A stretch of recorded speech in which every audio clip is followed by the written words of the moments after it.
Something to note: all of the groups covered on this show operate in secret. The details included in this episode are based on extensive research, but ultimately can never be 100% verified except by society members themselves. Due to the graphic nature of these events, listener discretion is advised. This episode includes discussions of police brutality, domestic violence, murder, and racism. We advise extreme caution for children under 13.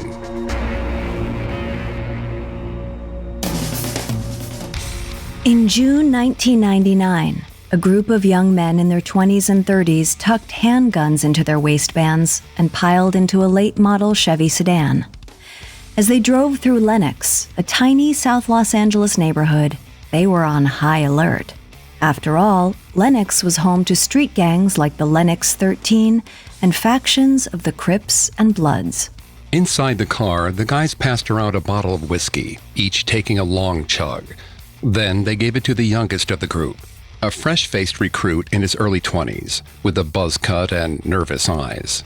After a short drive past discount tire shops and strip clubs, they pulled down a dark alley. The men checked their sidearms and led the recruit into the back of an unmarked business. Inside, the guys handed the business owner a stack of cash and a piece of paper, but they weren't here for drugs or guns. The store owner was also a tattoo artist, and he used the paper to stencil a tattoo on the recruit's leg. Soon, an image emerged from the ink and blood, a grim reaper with a scythe overhead. The others lifted their pant legs to reveal matching tattoos. They were all part of a gang, the Lennox Grim Reapers. But they were hiding another secret. Each of them was a law enforcement officer with the Los Angeles County Sheriff's Department.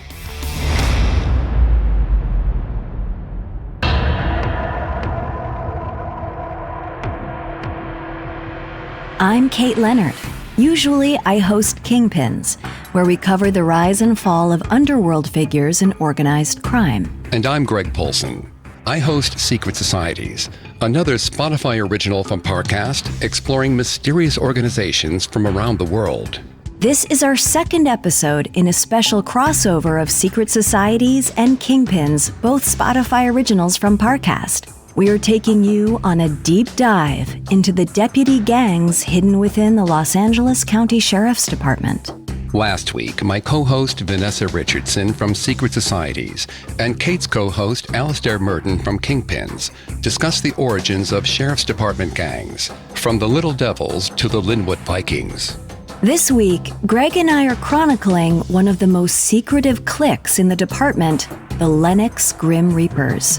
Based in the tiny neighborhood of Lennox, California, the Reapers allegedly wielded power across many levels in the LA Sheriff's Department, even after the Lennox station's decommissioning in 2010. This week, we'll see how their clandestine organization was thrust into the spotlight, from newspaper exposés to a landmark legal battle. We'll also examine the financial implications of the case and the multi-million-dollar impact that the Reapers and other Sheriff's Department deputy gangs are having on the department and its taxpayers.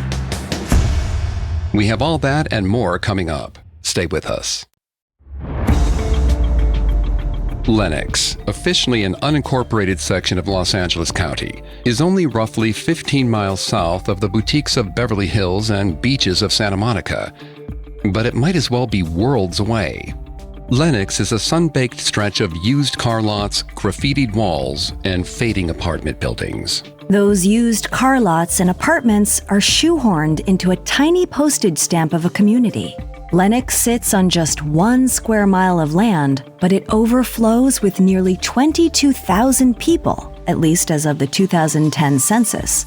That's on par with the population densities in parts of New York City and Miami, and only a few other neighborhoods in Los Angeles, like Maywood and Walnut Park, are more crowded. The approximately 22,000 souls in Lennox, 93% of whom are Latinx, 3% African American, and 1% Caucasian, live in a cauldron bordered by other neighborhoods, often characterized by the wider world as troubled, like South Los Angeles, Inglewood, and Compton. Although Inglewood and Compton receive plenty of headlines and references in hip-hop lyrics, Lennox's crime rate is actually higher than most of LA. According to the FBI, it has 69% more violent crime than the national average, and much of it is gang-related. Lennox is a battleground for several street gangs. Its neighborhoods have been, over the years, terrorized by the notorious Barrio Lennox, the South Los Gang, Los Compadres, and local subsets of the infamous Crips and Bloods. The most established gang in the neighborhood is the Barrio Lennox, also known as the Lennox 13.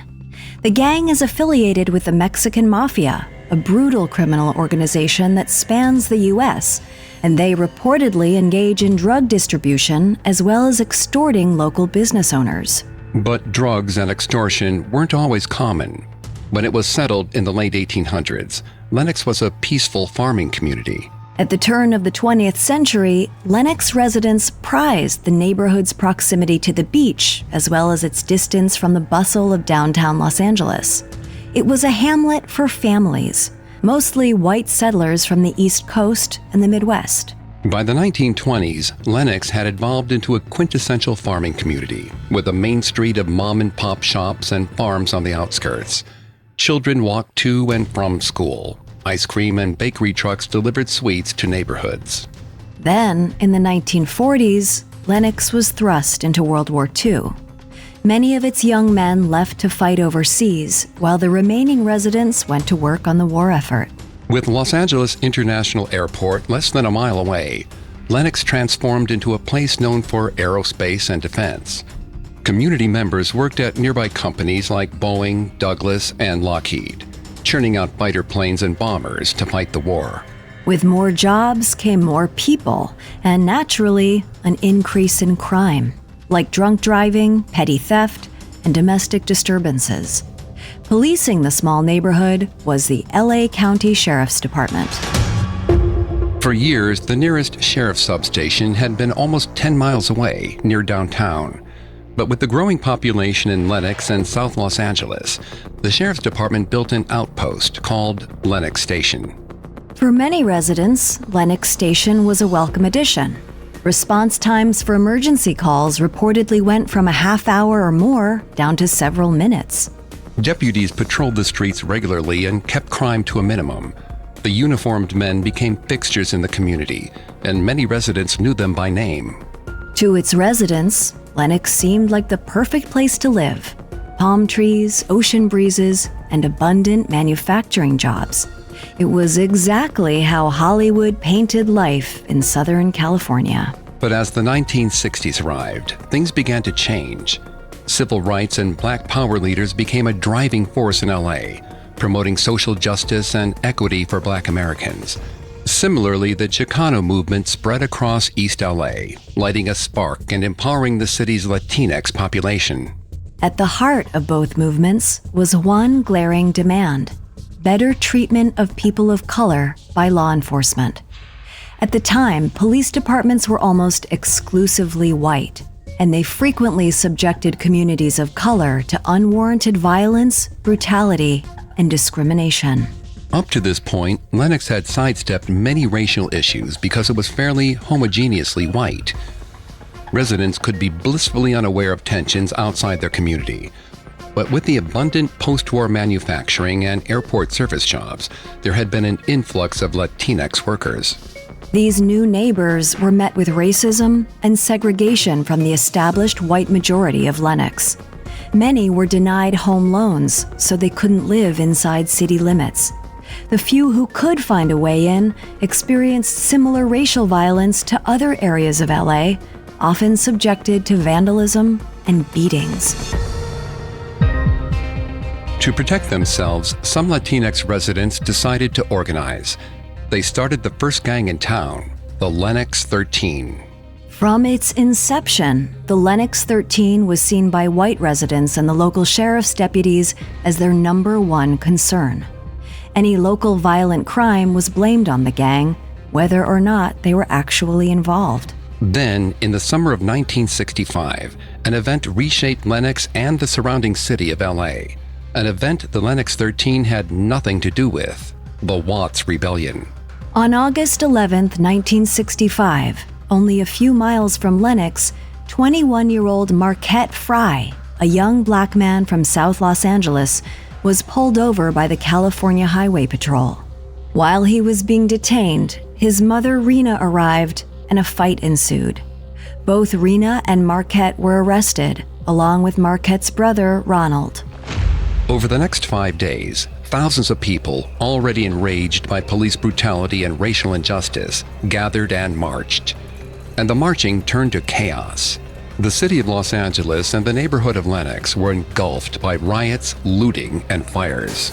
Though the initial arrest was effected by the Highway Patrol, all law enforcement agencies in LA became involved, including the Sheriff's Department and its Lennox station. On August 13th, 2 days into the riots, the first fatality occurred. 26-year-old Sheriff's Deputy Ronald Ludlow was dispersing a crowd from a burning looted store. When a car pulled up to the location, one of his colleagues pointed a shotgun into the vehicle, motioning them along. One of the passengers inside grabbed the shotgun. The deputy tried to wrench it free, but in the melee, the gun went off, hitting Deputy Ludlow in the abdomen. Ludlow died on the way to the hospital, and the passenger who grabbed the shotgun was initially convicted of homicide. However, he was eventually acquitted on his appeal and released.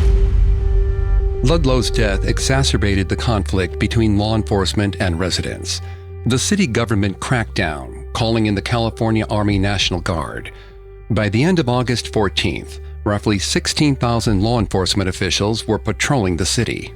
5 days later, when the smoke finally cleared, there were 34 dead, 1,032 injured, 3,438 arrests, and close to $40 million in property damage.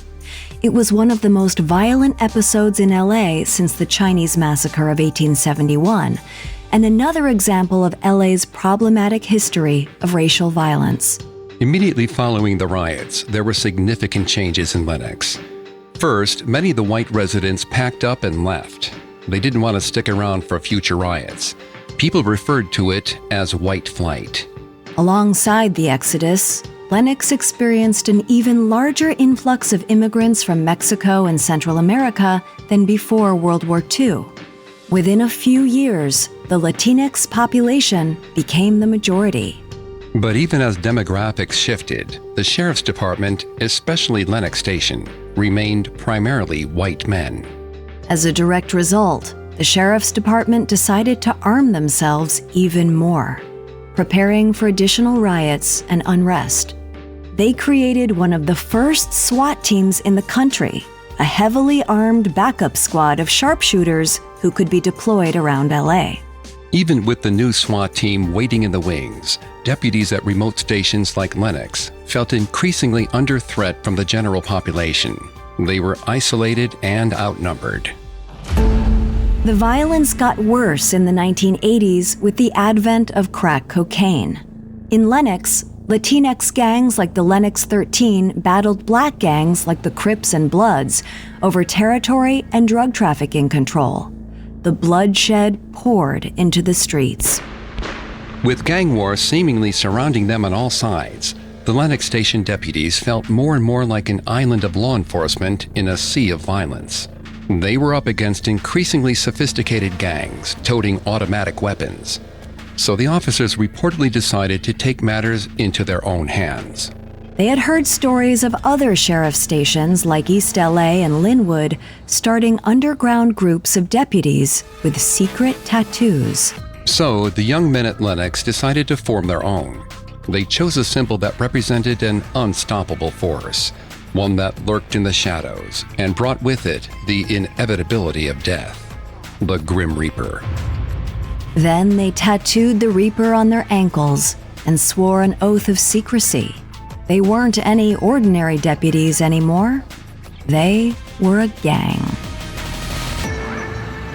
Coming up, the Grim Reapers remain in the shadows until they are outed by a newspaper expose. Hi listeners, if you love all things true crime, do I have a show for you.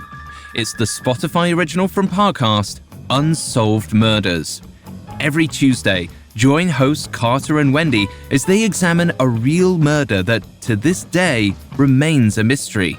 Part dramatic podcast, part old-time radio show, Unsolved Murders uses an ensemble cast of actors to take you on a journey through the crime scene and its ensuing investigation.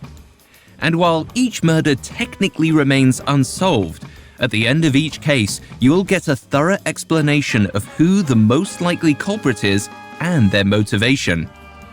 From LA's Black Dahlia to Egypt's Cleopatra, Unsolved Murders brings you closer than ever to crimes that have no tidy resolutions. It's always been a favorite of mine, and I have no doubt you'll love it too.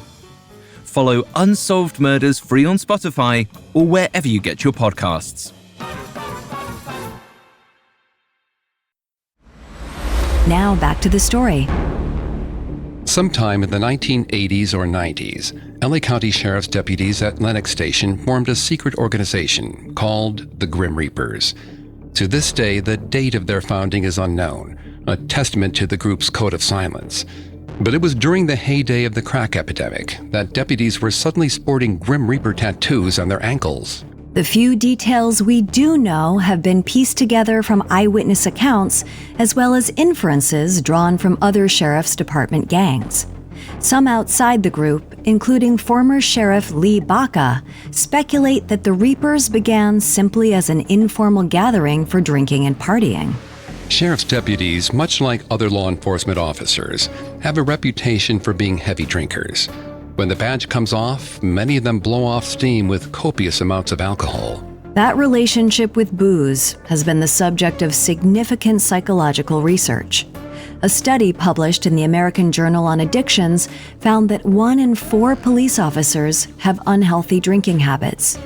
Experts point to the fact that police work is stressful and at times deadly. It also requires a high level of trust and camaraderie. Many police officers view non-drinkers as suspicious and unsociable people. So drinking has not only become a way for law enforcement officers to bond, but to prove their solidarity and reinforce group dynamics. The Lennox Grim Reapers were no different. One anonymous source within the Reapers described it as no more than some of the fraternities at schools. Former LA County Sheriff Lee Baca claimed that many of them regretted joining when they sobered up, especially when their wives saw the tattoo. He also added that deputies destroyed their lives with this nonsense of the drinking and tattoos. But Sheriff Baca's criticism likely galvanized the Reapers even more. He was like a nagging father telling his kids not to party or get tattoos. It only made the gangs more appealing. They became forbidden fruit. Over time, the Reapers likely evolved into more than just drinking and tattoos. There is some evidence that once deputy gangs like the Reapers were large enough, they were able to influence department assignments, work schedules, and even calls for backup. But even as the Reapers grew within Lennox Station, for the first decade of their existence, little was known about them on the outside. They successfully remained off the public radar. Then, in 1999, something happened that thrust them into the spotlight. In March of 1999, the Los Angeles Times published a groundbreaking article about secret societies in the LA County Sheriff's Department. It was one of the first public glimpses into the world of deputy gangs. The article exposed numerous groups like the East LA Little Devils and Linwood Vikings. But the piece zeroed in on one gang in particular, the Lennox Grim Reapers. The LA Times had access to a confidential source inside the Reapers, who gave them the first behind-the-scenes look into this secret world. The deputy was not identified, but he confirmed he was a tattooed member of the Reapers. While the deputy was open about the existence of the gang, he was careful not to implicate them in illegal activity or discrimination. He explained that his tattoo only showed that he was respected by his peers. Then he added, "What am I going to get? A tattoo of Winnie the Pooh?" His glib response wasn't echoed by Sheriff Lee Baca at the time.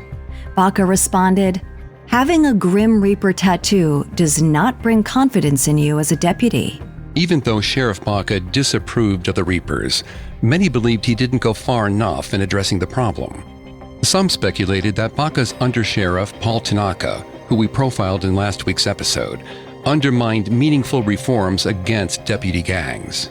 Tanaka was an inked member of the Linwood Vikings and had already been involved in an alleged department cover-up of an officer-involved shooting. So it seemed to be in Tanaka's best interests to ignore any criticism and let the LA Times article fade into the background.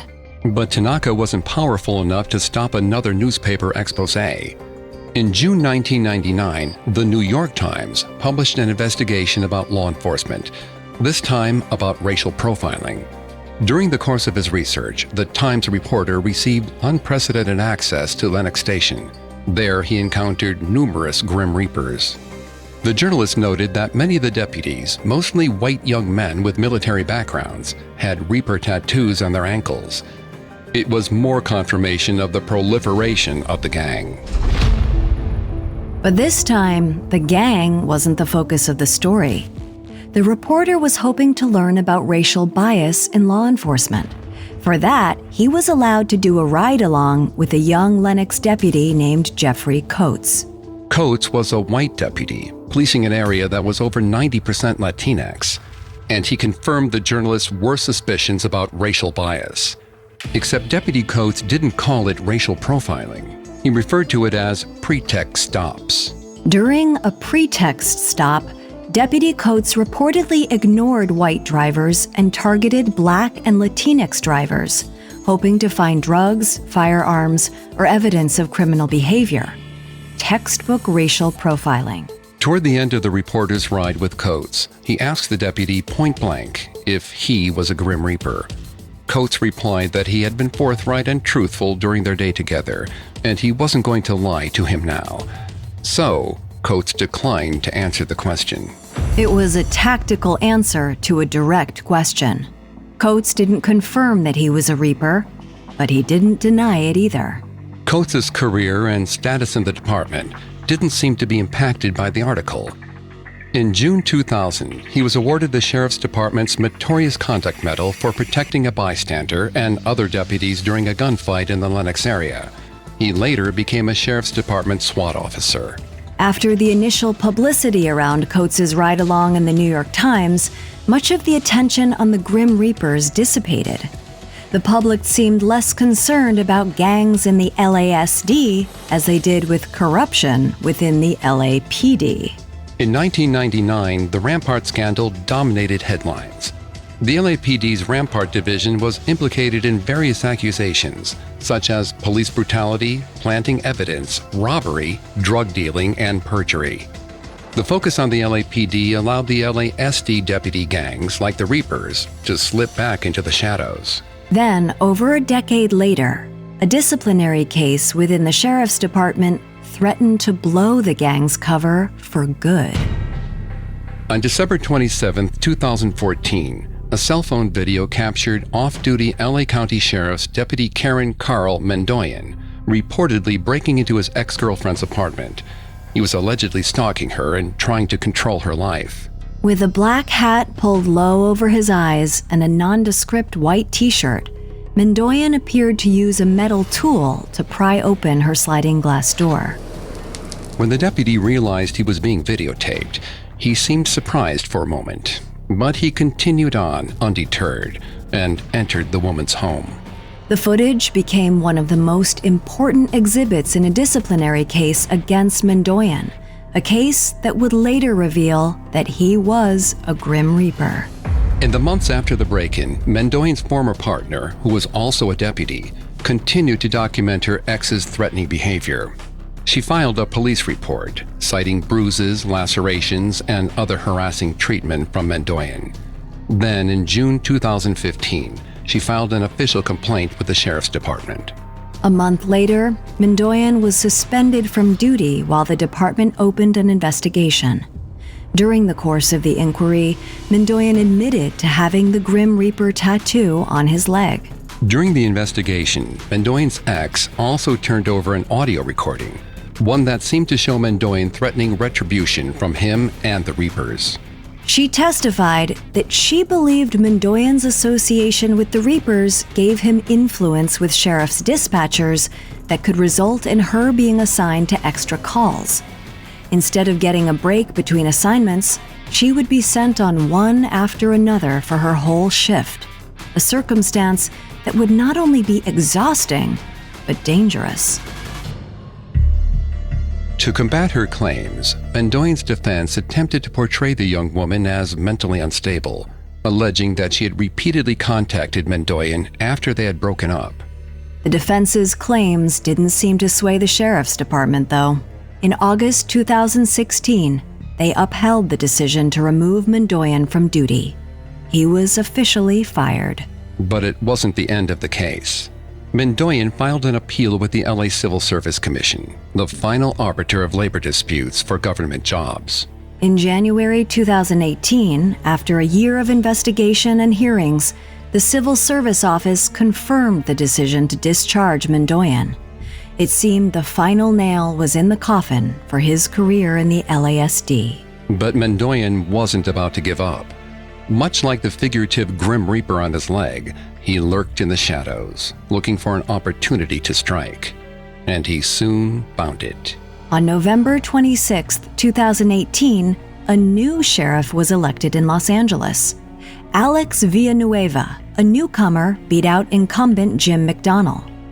Even though Villanueva had never held public office, he was a popular deputy in the LA County Sheriff's Department.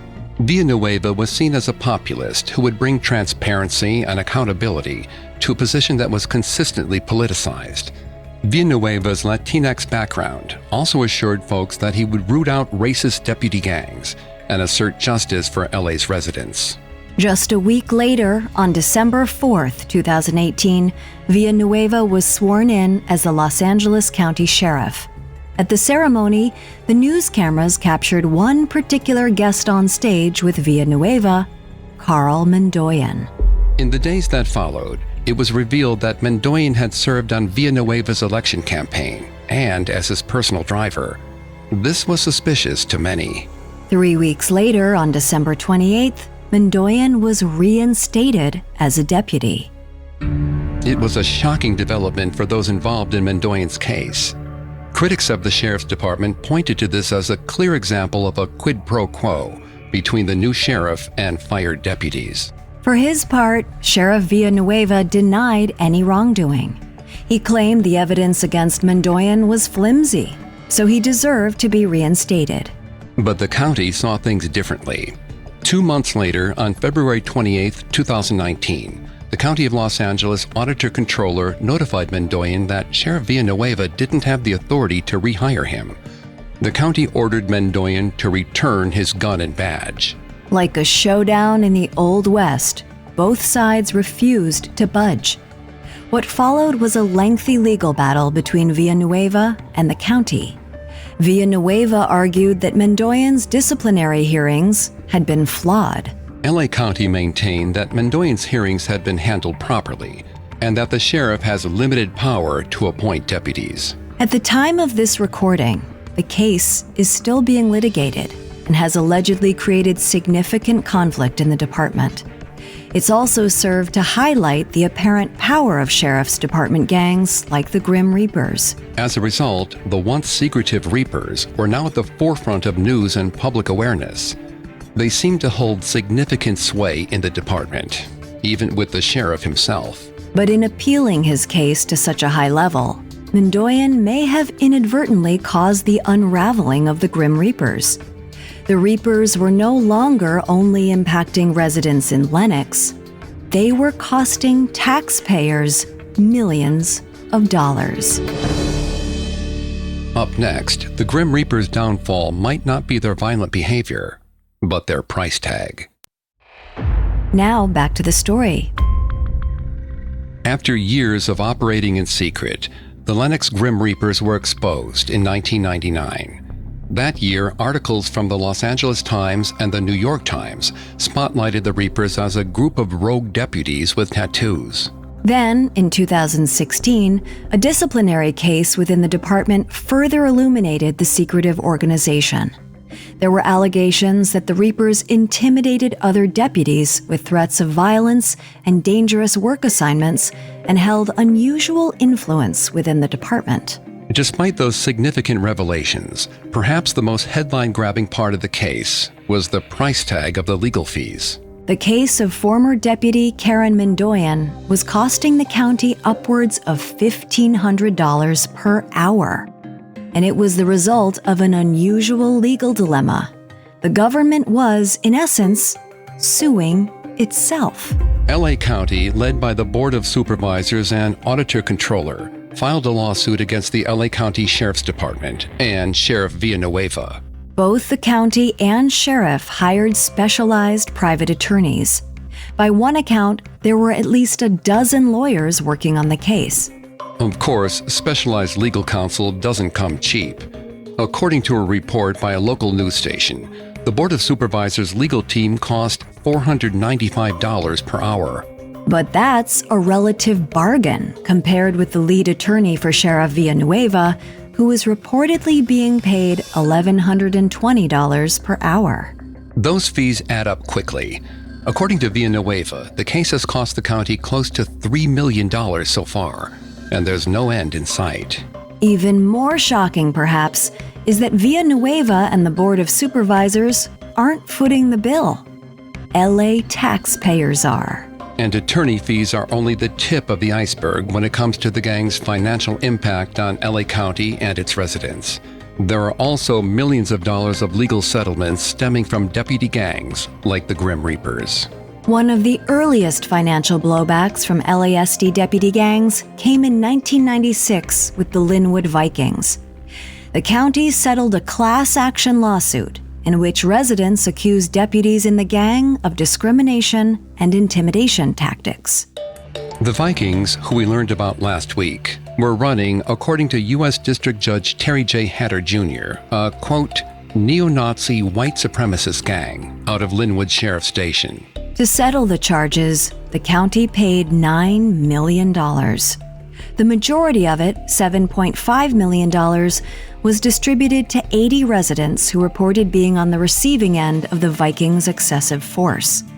The remaining $1.5 million was earmarked for retraining deputies. And that was just the beginning. Within the next decade, more suits were filed against the Sheriff's Department in connection to secret gangs of deputies. In 2008, inmates of LA County Central Jail accused sheriff's deputies of brutality.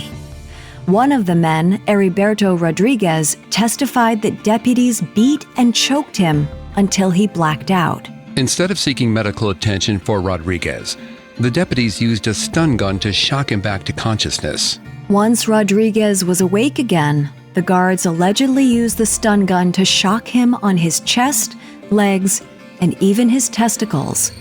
Then the deputies smashed him on the head with a flashlight, fracturing his skull. In addition to the brutal beatings, Rodriguez testified that several of the deputies were members of a secret clique. In other words, a gang. Rodriguez didn't identify the gangs, but at the time, Central Jail was terrorized by two organizations of deputies, the 2000 Boys and the 3000 Boys. The 2000 Boys worked the second floor, the 3000 Boys appropriately the third floor. Rodriguez was an inmate on the third floor. It was never confirmed whether the deputies who beat Rodriguez were part of the 3000 Boys. However, the county ended up settling the case for close to $1 million, and it reimbursed Rodriguez and other plaintiffs a whopping $6 million in legal fees. But deputy gangs didn't just target prisoners and civilians. In 2014, a complaint was filed by a veteran female deputy. She claimed East LA Station gang members sexually harassed, threatened, and demanded sex from her as part of training. According to the deputy's lawsuit, she declined the advances, but in retaliation, she was subjected to even more harassment and physical abuse. At one point, she found a dead rat placed conspicuously under her car. The retaliation wasn't only metaphorical. It soon devolved into dangerous physical threats, too. In one instance, she was run off the road by another deputy. To sweep the case under the rug, the county wrote a check for $1.5 million. But that was chump change compared to what was on the horizon. In 2019, the county settled another case against the infamous Linwood Vikings, this time for $10.1 million. This time, it involved a wrongful imprisonment case stemming from the 1991 murder conviction of a 16-year-old named Francisco Carrillo. Carrillo was accused of being the triggerman of a drive-by shooting in Linwood. When Linwood Sheriff's deputies couldn't find a suspect, they pinned the murder on Carrillo. The young man spent 20 years in prison until the Innocence Project took on his case. They were able to convince the court that Carrillo was falsely imprisoned, specifically due to corrupt Linwood Vikings. With Mr. Carrillo's recent settlement of $10 million, LA County taxpayers have now shelled out over $55 million to pay for the misconduct of Sheriff's Department deputy gangs. That price tag doesn't come close to compensating victims and families for the pain and suffering caused by these groups. But hopefully, it will motivate the county and residents to demand justice and accountability from the sheriff. Only time will tell. In the past, some of the problematic stations have been closed down in the hopes that their gang will disappear as well. As we saw last week, the notorious Linwood station was decommissioned and reorganized into the nearby Century Station. Coincidentally, in the years following the revelations about the Lennox Grim Reapers, Lennox Station was also shuttered. It too was replaced by a brand new facility, this time in South Los Angeles. But shiny new sheriff stations have been built for the department in the past and have done little to change deputies' behavior. After the fresh paint has faded from the California sun, what's left are echoes of the past, from corrupt sheriffs to vigilante deputies.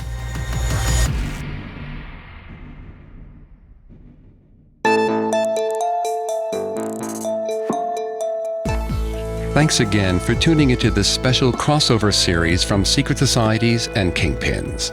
We'll be back next week with Part 3 and a deep dive into the Wild West vigilante origins of the LA County Sheriff's Department and one of their most enigmatic gangs, the Jump Out Boys. For more information about the Carl Mondoyan case, amongst the many sources we used, we found the Los Angeles County Office of the Inspector General's file on Truth and Reconciliation Process very helpful to our research. You can find all episodes of Secret Societies and all other Spotify originals from Parcast for free on Spotify. We'll see you next time. Kingpins and Secret Societies are Spotify originals from Parcast. Executive producers include Max and Ron Cutler, sound design by Russell Nash, with production assistance by Ron Shapiro, Carly Madden, and Travis Clark. This episode was written by Allie Wicker, with fact-checking by Haley Milliken and research by Julian Boireau, Brad Klein, and Brian Petrus. This episode stars Greg Polson and Kate Leonard.